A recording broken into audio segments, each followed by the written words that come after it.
One of the earlier projects that I really started leading and working on most was what we call remote deposit capture. And that is when you receive a check, and instead of actually taking the physical check to a financial institution, you take a picture of the check and you submit the pictures of the check. And I was like, why isn't everybody doing this? How long has this company been around? What would happen if this company closed tomorrow? That does actually happen. That these smaller organizations, they're offering you these deals and you're like, wow, this is great. And then they shut their doors down with your money in their accounts and you can't get it. I even say now, ask for insurance. One of the things that my organization's getting asked for more is insurance in the cybersecurity realm. This podcast is brought to you by Bambassadors.com, the go-to platform for e-commerce brands to create video reviews that boost social proof and sales on TikTok and beyond. Get your first video review created and posted by a genuine creator, completely free, no strings attached, and no credit card required at Bambassadors.com.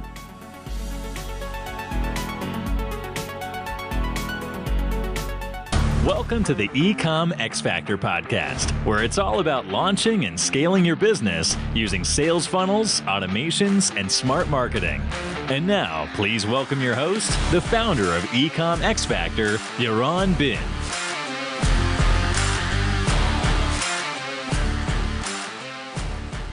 Hi, Kevin. How are you? I am fabulous. How are you doing today? I'm doing great. I'm very excited for our conversation because, as I told you, I don't know much about payments. I believe there is a lot more to payments than I even realized. And after binging your great YouTube channel, I realized that I know nothing. So I'm very excited. Well, the payments professor is here to help. Awesome. Great. How did you stumble upon payments? You know, what's funny is I didn't purposely go into payments. I don't think anybody is, in school going, wow, I can't wait to get into electronic payments. In fact, it's something that in the banking industry, a lot of people don't even realize they have payments department. It's the craziest thing. Mm-hmm. I got into electronic payments because I was working in computers in the late 1990s, and there was this thing called the dot-com bubble that made a lot of us working in the computer industry suddenly looking for jobs. Mm-hmm. I ended up working at a technical college teaching computer skills, especially computer networking. And I was very successful at it. In fact, I worked with a visually impaired student who was very successful at it. And that made the news. And then that caused somebody to basically track me down and say, hey, I would like you to come work for my company. Well, I happened to need a job at that time due to budget cuts. And I was like, well, what's your company do? And he said, electronic banking. And I'm like, well, what is that? Well, I needed a job. So I suddenly am working in electronic banking. And it was the craziest thing because it just made sense. Like right from the beginning, I would sit around and started reading the manuals, starting working with people. I even felt like then I was like, you guys are making this complicated. It's not that complicated. And one of my goals is to be able to help people understand payments don't have to be complicated. We can make them that way very easily, but they're not. It's really just the exchange of information across a controlled, secure channel. What did you find most interesting, like the technical aspect, the philosophical aspect of the exchange? Can you elaborate about what got your interest? Okay, what got my interest was, again, let's go back to the late 90s. In the late 90s in the US, we're talking trillions of checks being processed on a regular basis, okay? Mm-hmm. And that was paper, and it was very slow and very convoluted. Well, that's where we started seeing more what we call ACH, Automated Clearinghouse. And that gave us the ability to have, in its earliest days, what really was direct deposit. It was getting your paycheck electronically, having it already in your bank account, not having to go to the bank or the credit union to deposit a physical check, or even waiting for physical checks to show up. Now, we still do have some check traffic taking place, so don't get me wrong, it didn't eliminate it. So I found that very interesting. Another one was one of the earlier projects that I really started leading and working on most was what we call remote deposit capture.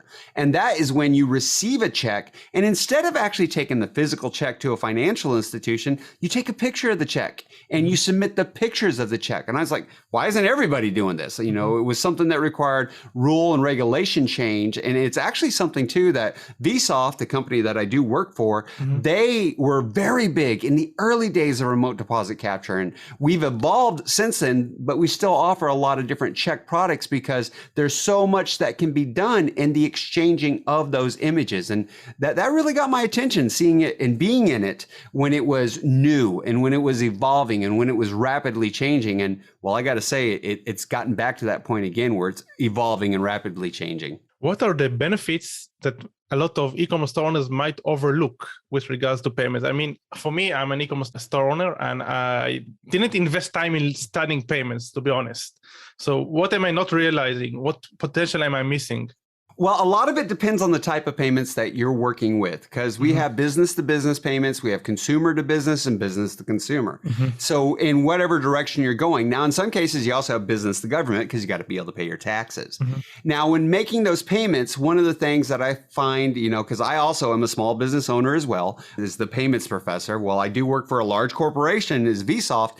I see payments from all different spectrums because of that. I see how Vsoft has to be able to do exchanges with suppliers. And when we do that, we also need to be able to exchange accounts payable, accounts receivable, the ARAP type information. And some payments allow us to be able to exchange additional, or we'd call addenda information or remittance information along with the payment, and some don't. So one of the benefits that we're seeing, especially with the popularity and rise in electronic payments and some of the newer payment systems that are coming available to us, at least here in the US, is the ability to be able to send more information.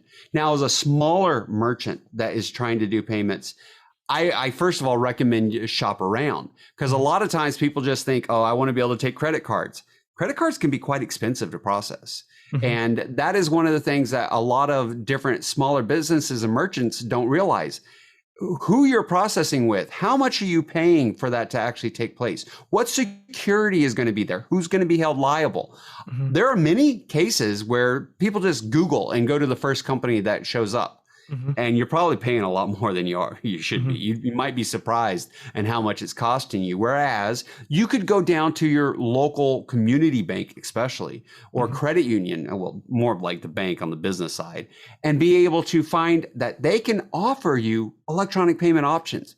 And not only that, they can build a relationship for all of your banking needs. So you can be doing payroll. You can be doing the business to business payments. You can be collecting the payments online. You can have the company credit cards. You can have the company checking accounts. You can have the retirement accounts. All of that can be packaged and built together and build a relationship where they're able to work with you and to help you. Whereas when you do it on your own and you're just coming with the first company that pops up on the list, you might be surprised at how much money you could be losing. You might be surprised at cases where you're liable and you shouldn't be. And you might be surprised, and it really could be limiting the options that are available to you.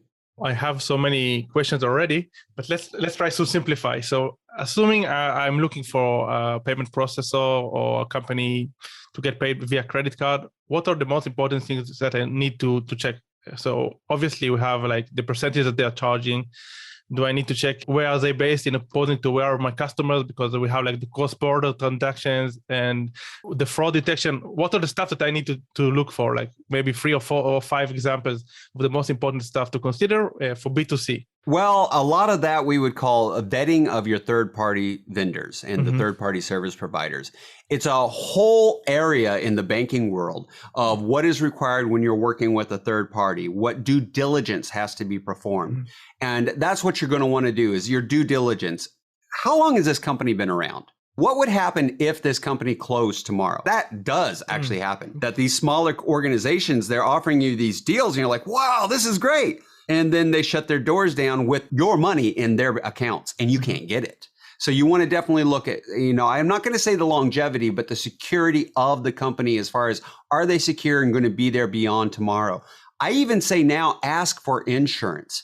One of the things that my organization is getting asked for more is insurance in the cybersecurity realm, proof of penetration testing, proof of, your servers, your service, it's in a secure location and it's not going to be infiltrated. So I don't have to worry about the online activity and the online account takeover. Now, I do have to say this, though. You always should worry about that, but let's at least have less of a worry there. I would start looking at cost. I first want to make sure you're a well-known, good established company. Even though you may be small or new, you can still be established before I would even proceed and move forward. And you want to look and ask for those things too. Do you have insurance? There's things like we call SAS 70s that we go out and we look at that give us information about how the company's set up.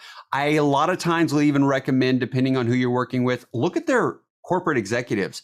What's their history? Who have they been with?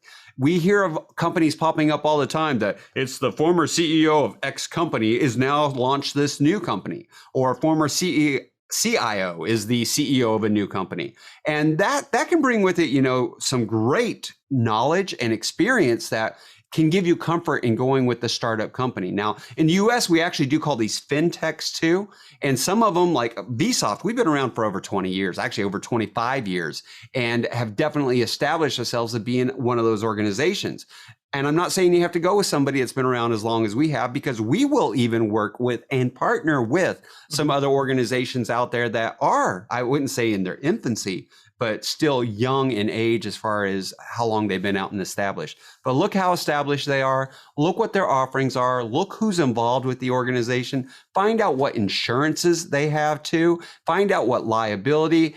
Before you sign that agreement, have legal counsel review that agreement too. Do we have, as a small business, do we have negotiation power in front of these companies? Or it's basically shopping around and see what they're offering at the get-go by default?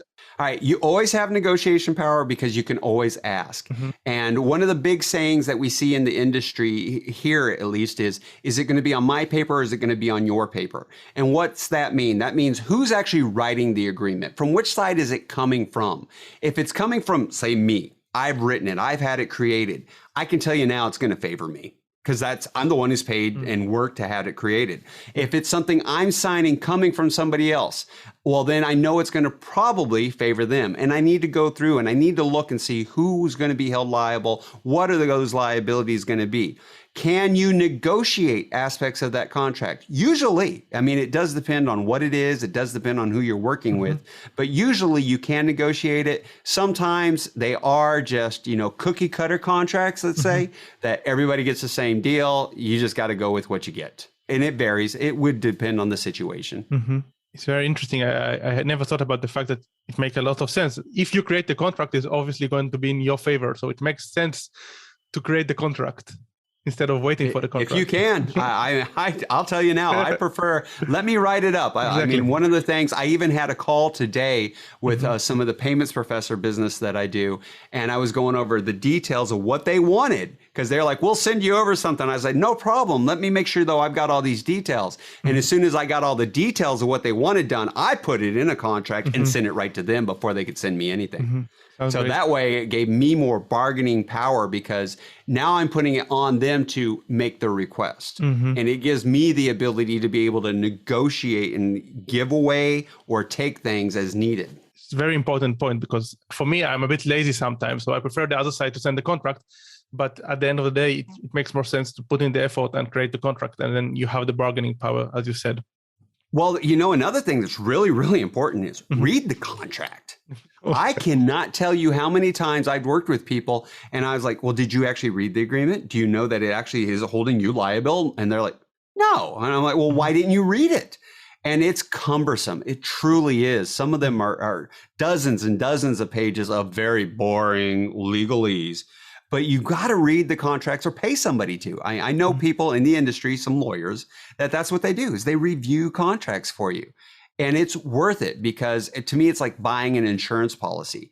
I pay $250, $500, depending on the length and size of the contract, have it read, have it reviewed, have it highlighted to show me, hey, this is what you need to be aware of. This is what you should probably request changes in. Or in the flip side, I paid that much to have an agreement written up that I can then edit and use myself. And you got to know what you're signing.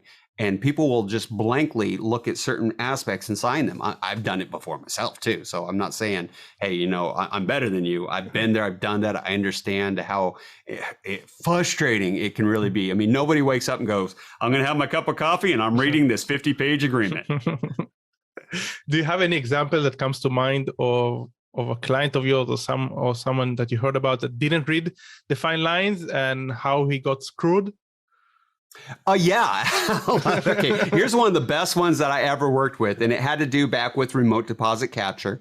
And we had a situation where there were some fraudulent checks that had been sent through by a bank's customer. And we were like, okay, we need to go get them. We need to make sure that we pull up the agreement and let's see what all we can do to enforce this against them, because it turned out there was actually, quote unquote, a criminal working for that company at the time. Or I call them ne'er-do-wells. It's a certain individual. It wasn't actually the company itself. They weren't aware of it. But when we pulled the contract, we pulled the agreement, it wasn't signed. Whoever the relationship officer was that had worked with that company had filed away an actual physical paper agreement too. Most of them are digitally scanned in there, but hadn't reviewed to make sure it was signed. So that's just one example. Another example I've seen, and it's also something I saw, especially in the early days of remote deposit capture, is a lot of companies would offer a default agreement. We call them starter agreements to get you started. Here's some of your basic language. And some of these financial institutions would take it and run with it. Some of them would work and have lawyers actually, make it fitting to their specific needs and the way they're going to use it. Others would just use it as is. And I actually saw signed contracts that it would say insert FI name, financial institution name here, which told me you never even read it because you're supposed to put your bank or your credit union name there. This signed contract is a contract between you and insert FI name here, which is nothing. So, I mean, those are two of the worst things I've ever seen. With regards to fraud, kind of shifting the conversation, because I saw that you have a lot of information in your awesome YouTube channel about fraud. And for me, it's kind of mind-blowing how creative people are.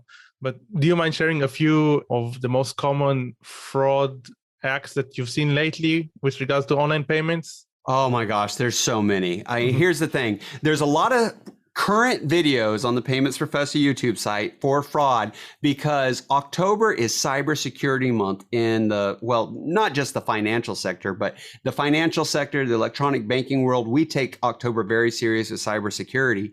And I always dedicate 3 or 4 videos to it. And this year, what happened is I had some fun with it even. And I went out there and I suddenly ended up with like 8 or 9 videos. So, a lot of material, I think over a total of an hour, but it's broken up in the fun 5-minute segments. And when it comes to what we see on the banking side of things, the scariest, of course, to me is going to be the ransomware. Somebody takes over the computer and now they're holding it ransom. And I mean, there's a whole new world of payments right there. How do you even get that money? I mean, people say cryptocurrency. There's other ways that it's done too. It's the phishing schemes that still take place and the organizations where somebody will, get their accounts compromised. And this is really scary. If your account as a small business is compromised, you may be losing money and not realize it if you're not doing a regular review. I always tell everybody, no matter how big or small you are, review your accounts on a very regular, if not daily basis to make sure of the activity it's going through. Because when accounts are compromised, people think from seeing the movies, oh my gosh, they're going to take $1 million out. I don't know many small businesses have $1 million to be taken out. Okay, let's just be serious about this right away. I know I wish the Payments Professor did, but I don't. All right, so there's no way they're going to get that big of a haul. And a lot of these crooks, these online criminals, they know this. So they go for small takes that you won't notice. They'll take out a $29.99 a month that looks like it's a subscription that you have going on somewhere. that you may not even notice, may not even realize. And they will do it for long periods of time. And they'll test the waters. And it usually happens because you fell victim to a phishing scheme. You clicked on an email you shouldn't have clicked on. Some employee of yours, somebody in your organization clicked on something they shouldn't have clicked on, went to a website they shouldn't have gone to. So the ransomware, the phishing, those are the two most common things I've seen. But let me tell you the one that in my time in working in electronic fraud that scared me the most. And it's still happening today. And I got to say, this is creativity at its best. And it wasn't so much in the electronic world as it was in the physical world. A crook went out there and they've got the letterhead of the local electric company. And they sent over a letter on that letterhead of what it looked like, officially coming from the electric company to all these businesses saying, we need you to make changes to how you're submitting your electronic payments. And the companies did, because it came on this letterhead. It looked legitimate. Sometimes I've seen this done where the crooks have sent it as certified mail to make it look even more legitimate. Hey, it came certified mail. I had to sign for it. Of course, I'm going to make these changes. And the companies make these changes. And the scary thing is it's 2 or 3 months of payments that go through before the electric company goes, we're about to cut your power off. And they're like, wait, why? Well, you haven't made a payment. What do you mean we haven't made a payment? We've been making payments. So that's one of the craftier ones. It starts off physical, but gets into the electronic world. But fraud, I got to say, nothing surprises me anymore. I have a friend who's a white hat hacker, which means, he does the ethical hacking. He goes out there and he tests financial institutions, and it's been his job. Now, I can't mention who he is because he's very, very high in demand, and he doesn't need the publicity because he's, mark my words here, he's never been unsuccessful. Do you hear that? He's never been unsuccessful at penetrating a financial institution. Quick favor, guys. If you enjoy these shows and have been a listener for quite some time now, we would really appreciate it if you could take the time to give us a review on iTunes, Stitcher, or whatever your preferred podcast app may be. Having lots of ratings and audience feedback makes our show become more visible across multiple platforms. And it also supports our mission of helping as many people as possible to become better marketers and better entrepreneurs. So if you're not driving and it wouldn't be dangerous, pause this thing right now and give us an honest review over your podcast app, and we will love you even more than we already do. Thank you for taking the time, and I hope you enjoyed the show. Now, let me go ahead and clarify that a little bit. He's been able to do it from his home, sitting on his couch, but he's also had to get to the point of physically going to the financial institution to do things to be able to get into their networks. Sometimes dropping USB drives, getting people to plug in things, stuff like that. He's had to get crafty, but he's always made it in. Oh my. So, for example, for this case, for the example that you mentioned with regards to the letterheads, how could this be avoided on my end as someone who got this letter? Call and verify. It is really that easy. Call and verify. When it comes to my accounts, I'm always suspicious. How do I know this is real? Where is it coming from? Should I even open this? Should I even proceed? For example, just today, I did get an email. It was secure email. It was coming through a Microsoft Teams encryption from somebody I do know, but I don't talk to too regularly. And the way my email server is set up is it's at some of the highest level security possible. And it said, this is suspicious in how it's trying to act. And all it's wanting to do is have me log into a Microsoft account. But I was like, you know what? This is suspicious enough. I'm not going to log in. I replied back to this person I know and said, you're going to have to find another means of sending me this information because I'm not opening this message. I'm not willing to go through and something as simple as log into an online Microsoft Teams. If it doesn't work that well, I'm not going to do it. So if you get something that says, make a change to how you're making your payments, call and verify it. Use an outside line of communication. Use something that could not be done through your computer, which can be as simple as picking up the phone. Can be as simple as, well, maybe not so simple, but stopping by and talking to your electric company representative or whoever it is. I always, err on the side of, no, this is fishy, something's wrong. So trust, but verify, I know is the statement in there. I don't trust, I always verify. Nice. Great. And let's talk a bit about fraud prevention on the merchant's end. So there is like the 2 steps, and this year or 2 years ago, the 3D authentication also started being deployed in different websites. You mind sharing about like trends with this regards and how important they are, and what are the downsides of using this stuff? Well, there's a lot, and a lot of it too also depends on the size of your organization. Because, the payments professor is me, and me, and we get along very well. And one of the things that I can tell you I do, I have, first of all, a computer dedicated for all my finances. And it's not that hard to do. I got an old laptop, wiped it out so there was nothing on there, reformatted that drive, had operating system installed on it. I got antivirus on it, even though some people tell you antivirus may not be that good, at least if you're using some of the top brands. I got it on there though, and I use it for nothing but my banking purposes. I don't check email on there. I just know. I don't want to open or click on any emails. I don't go to any websites other than for my banking purposes. So number one, does that eliminate my possibility of being hacked? Actually, no. But does it greatly lower the chances? Yes, it definitely does. So a dedicated machine to begin with. Dual controls.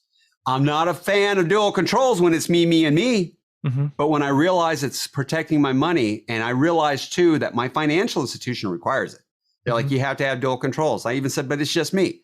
Well, they created me 2 separate accounts. I have to use 2 separate accounts to be able to go through and move at least dollar amounts of or certain dollar amounts, transactions of a certain dollar amount. I have to use dual controls to move it. And what I will do is on my one, I believe secure, I can't say 100%, but I believe to be secure computer, I do my one authentication. And then from another location, I will do my second authentication. So I'm increasing the level there, even though it's still me. In the perfect world, it is somebody else. In the perfect world, you know, I would have an employee, let's say, maybe my own accountant, that they would do one level on one secure machine. I would do another level on another secure machine. The more devices, the more people that get involved, the harder it will be for the fraud to actually take place. And one of the best ones, one of the most foolproof methods is what we call the good old fashioned callback. That you have, you know, certain levels, I have to call and say, yes, I actually did create that transaction. And yes, I do want it to go through. Because it's not impossible to mimic my voice. I get that. But it is harder, much, much harder for a fraudster in an online environment to realize or know that there is a phone call that has to take place for something to happen. And as a merchant, would you also think of implementing some sort of a callback service? Or because I'm sure it will reduce the conversion rates. So there's obviously some sort of a happy medium between over-authenticating your customers, and on the other hand, you want to be protected. So how would you go about in? Well, one of the key things I said is depending on the transaction limit. So you mentioned happy medium. There's got to be a balance. There is a point where security becomes a nuisance. You don't want to get it to that point. So what I do when working with banks and credit unions and merchants too, is I always want to establish what's the point of what you're willing to lose. And I'll even ask them, you willing to lose $10,000 in a single transaction, $50,000 or $10? What's your limit? What's your threshold to where, hey, you're willing to lose that? I also will point out to them too, okay, if you say $100 is your threshold, let's just throw a number out there. Are you okay with losing $1,100 transactions? And they'll be, whoa, no. I mean, you know, so there's amount thresholds and there's volume thresholds that I want to be able to look at. And then when we can establish those levels, then that's the level of where I put higher levels of, let's call it a nuisance, or higher levels of security in place. Now, you can also implement using a lot of fraud, anti-fraud software solutions. There are some that are out there. There are some that financial institutions use. There are some that are available to businesses as well to be able to do the detection. Usually, though, it's relied upon by the financial institution to do that anti-fraud type check. With regards to trends, so we talked about the security, and now with the whole rise of crypto and blockchain, there's also a rise in anonymity. What is your take about these trends of people becoming more anonymous and paying on the blockchains? Well, that one is, it's interesting because if you do follow the Payments Professor, at the beginning of every year, I put out the Payments Professor's predictions for the next year.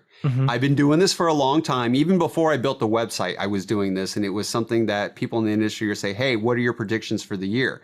And it's usually a keynote speech. I'll go around the country delivering at different conferences too.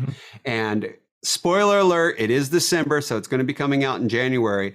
I had a lot in crypto in this year's predictions. I got more coming, and I call it crypto regulations. Cryptolations, you know, as I would Nice. shorten it, that's coming. And it's already happening that we're seeing more regulations surrounding crypto, especially in the US. We know more is about to be coming because you really can't and shouldn't have anonymity in electronic payments. Mm-hmm. And the reason why it's a shouldn't and more so than a can't, I have to say, is we have what we call OFAC, which is the Office of Foreign Asset Control, Mm-hmm. which has got rules in place that say we can't fund terrorists. We can't fund human trafficking. We don't want to fund weapons of mass destruction creation. We don't want to fund drug cartels. And if you think about it, nobody wants money going in any of those directions. Mm-hmm. And if a payment is truly 100% anonymous, that possibility exists. And so that's something that we don't want to have. Now, if you do look at a lot of our different cryptocurrencies that are out there, they're not as truly anonymous as people think. Mm-hmm. There is a high level of anonymity, but not a 100% level of anonymity. We need to actually have some level of transparency. This is another one where it gets back to balance too, mm-hmm. because there's also a level of transparency where I just want to prove that I'm not a terrorist or a human trafficker. Mm-hmm. And at that point, then butt out of my money and what it's doing. Okay. Mm-hmm. I don't, especially what we see, the government has been talking about this $600 rule that will be put in place on some consumers or on consumers to be able to detect if we're trying to dodge our taxes. Now, I do believe you should pay your taxes, but also believe, hey, let me pay a fair amount. And some of that money movement I'm doing is not dodging taxes, so leave it alone. You know, yeah. I do deserve a level of privacy. Mm-hmm. So crypto, and I think the appeal of crypto is there is a higher level of anonymity, but I don't believe it's 100% anonymous, or at least we can't allow for 100% anonymous. But I do believe, without a doubt, we've got to have a balance of transparency and a balance of anonymity, because one of the things I've talked about for years of why cash I don't think will truly go away, at least not in the US. Mm-hmm. I know in some parts of Asia, I know Sweden is actually working to go cashless in 2023. They expect to be 100%. Some places want to go cashless, but I just don't see it happening in certain countries because I call it shame money. And shame money is the use of physical money for anything you're too ashamed to admit you'd pay for. It's the black market products. It's the drugs. It's the other stuff out there that you just never would want to admit. You're too ashamed to admit that you'd spend money on. Never thought about this way. With regards to crypto, do you see any improvements that it's going to bring with regards to functionality? So you covered a lot of regulated related stuff about crypto, but I'm wondering, with regards to functionality, do you think it's going to improve payments in general? Or do you think it's just a change of the current traditional system? Well, again, a lot more coming in my predictions for next year, mm-hmm. because I've been doing more and more education on the difference between, say, a blockchain or just blockchain, mm-hmm. Bitcoin and crypto and what's out there. And, is it actual true cryptocurrency? Is it actually backed by a fiat currency? Mm-hmm. That type of stuff. And if you start studying why there's so many different cryptocurrencies, I mean, there's hundreds and hundreds and hundreds out there, and it's hard to understand why there are so many, but some of them are for specific use cases. Mm-hmm. Now, one I'm a fan of, and it's under a lot of scrutiny right now, is Ripple. Mm-hmm. And the reason I'm a fan of Ripple is its primary use case is for the effective sending and transmitting of money across borders. Cross-border payments have been a pain for years, mm-hmm. because we've got to be able to do the exchange. What's the exchange rate at the time? Is that company open to be able to do the exchange? Like, for example, we are at 12-hour time difference as mm-hmm. we're recording this right now between morning and night. And that can cause problems. Or is the financial institution on your end open, or is it open on my end? And Ripple is a cryptocurrency that is worked to help remove that issue. And we see other cryptocurrencies that they work in certain capacities or within certain industries to help to alleviate some of the friction and some mm-hmm. of the pain points that we've experienced. So I am one that does believe crypto is going to find certain homes, mm-hmm. but I do not believe, or certain use cases too, I do not believe we need the hundreds or really 1,000 plus different cryptocurrencies that are out there now for at least money movement. Some of them are not really used for money movement. They're really used for data exchange. Mm-hmm. Cool. I'm okay with the data exchange and a secure platform for that. Wow, we covered already so much stuff, very interesting topics. Is there anything that you would like to talk about that I forgot to ask, or you would like to mention before we conclude our conversation? Well, one of the things that I'd want to make sure your listeners are aware of is coming in 2023 is what we call FedNow. And FedNow is an instant payment service that will be offered within the US. This is a big deal to financial institutions in the US. It's going to be a really big deal to businesses, small, medium, and large in the US as well, because it will give us expanded ability offered through the Federal Reserve banks, which means it will give us really a much bigger reach than what we see in the private sector. We actually have faster payments in the private sector as it is right now. It's called RTP. But FedNow coming in 2023 is going to be a game changer because of its ability to be able to send instant payments, its ability to be able to work with all financial institutions of all sizes, which then means all businesses of all sizes will now have instant payment capability. Now, there are some times I don't need instant payment capability, and I'm fine with that. And instant payment capability is processing within less than a minute. It's actually around 20 seconds. And there are some times I can have the payment process next day, and that's okay. But for those use cases, for those immediate, especially emergency needs, or I've got to have it now, or I look at, a small physical merchant, like say at a flea market, and I want to sell a guitar, I want to make sure I get my money from my guitar before you walk away. Because once you walk away, I may never see you or my guitar again. And if I don't have my money, I'm going to be upset. So instant payments, that's one of thousands of use cases I can give, are going to be huge. So we need to be paying attention. You need to put it on your radar. 2023, what's it going to look like when FedNow comes out? As the payments professor, that's one of the things I'm doing multiple videos for in 2022.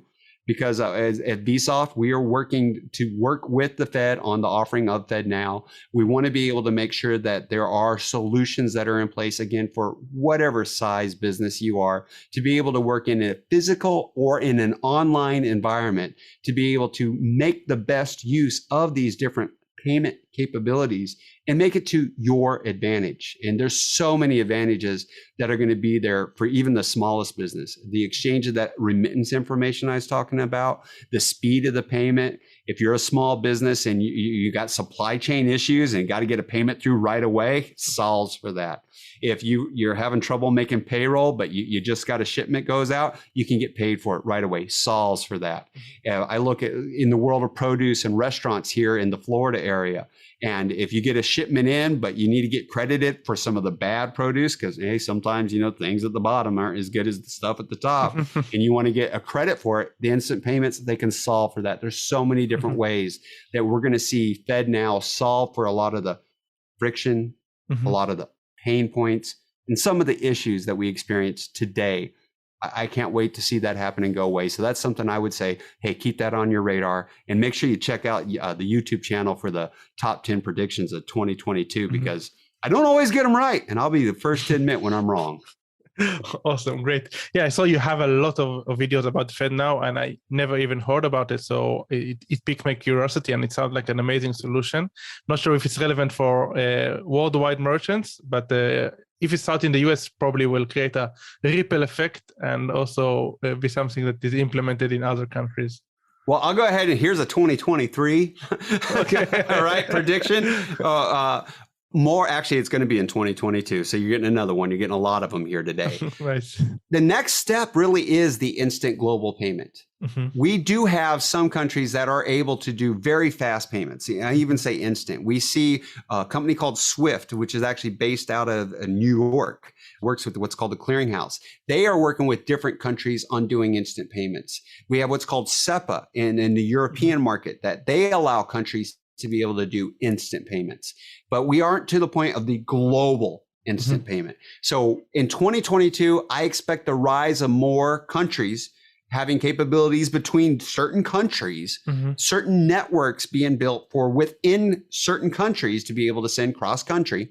But in 2023, especially when we have things like FedNow coming out, we're going to probably get to a point. And I got to say probably, I hope it happens, but we've got so many different governments that will get involved and rules and regulations and hurdles that come over.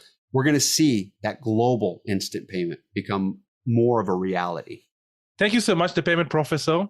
people can reach out to you, where can people reach out to you, see your content? Absolutely. If you go to the Payments Professor website, you're going to be able to find courses. Now, those are courses you got to pay for.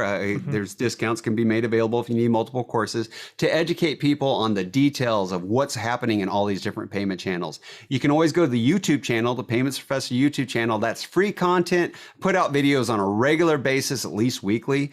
I even take requests. If there's a certain topic that you'd like to learn more about, let me know. If it's in my wheelhouse, which I've been doing payments for more than a couple of decades now, I'll be glad to be able to do it, because what I want to do is I want to make payments easier to understand and easier for people to work with. And if you need solutions, if you're actually looking for payment solutions, well, then that's where you can email kevin.olsen, O-L-S-E-N, at vsoftcorp.com. Because at Vsoft, we do offer solutions. We work globally to be able to offer online solutions for financial institutions as well as businesses to meet really all of their, I call it digital or electronic payment needs. Thank you so much. Have a nice evening moving forward. Thank you. Hi guys, this is Yaron again. Just a few more things before you take off. Number one, if you want to learn more about e-commerce and marketing, make sure you check out our YouTube channel, which is called EcomXFactor Official. Number two, check out our Facebook group, which is called EcomXFactor Marketing and E-commerce Mastermind. This is a great place to ask questions and connect with other business owners. And last but not least, if you enjoyed this episode, please make sure to share it with your friends and colleagues, plus leave a review at your favorite podcast app.